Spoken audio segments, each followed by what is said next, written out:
Bonjour tout le monde. Aujourd'hui, on va vous parler d'un sujet particulier.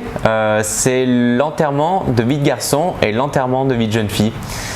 Alors, ça n'a rien à voir avec l'enterrement de la mort. Décès, ce n'est pas un décès. C'est quelque chose de festif, quelque chose que l'on va faire pour la personne qui va se marier. Donc, la personne qui va se marier, elle va choisir des témoins de mariage. Ça veut dire que le jour du mariage, il y aura une personne ou plusieurs personnes proches qui seront présents à la mairie pour signer les papiers et qui seront Présent à l'église aussi. présents à l'église. À toutes les cérémonies en fonction des convictions de chacun. Voilà.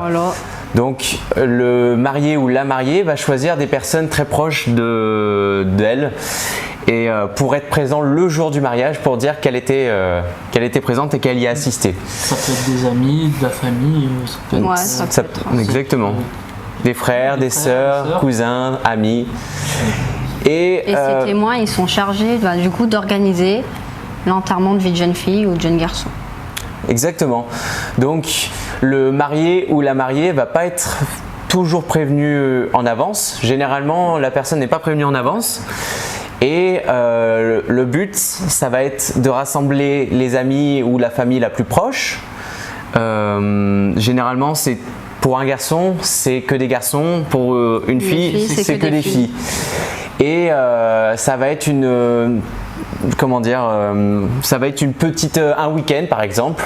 On va dire, on va aller chercher la personne chez elle ce week-end. Elle va pas s'attendre à nous voir arriver. Et on va arriver vers elle en lui disant que c'est une surprise. On va l'emmener avec nous pour passer un week-end à la mer, à la montagne, faire des jeux collectifs et passer un bon moment avant que la personne soit mariée. On va dire que c'est la grande fête avant que la personne soit mariée. Ouais, c'est très festif, c'est beaucoup de jeux. Un peu bête en soi.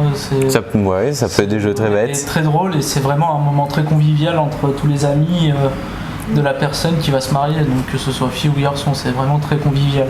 Ouais, on peut faire des activités, c'est très très vaste en fait. En fonction de la personne en fait. Si elle aime faire la fête, on va faire la fête. Si elle aime faire une certaine activité, on va essayer de trouver cette activité. En fait, c'est fait vraiment par rapport à la personne qui va se marier.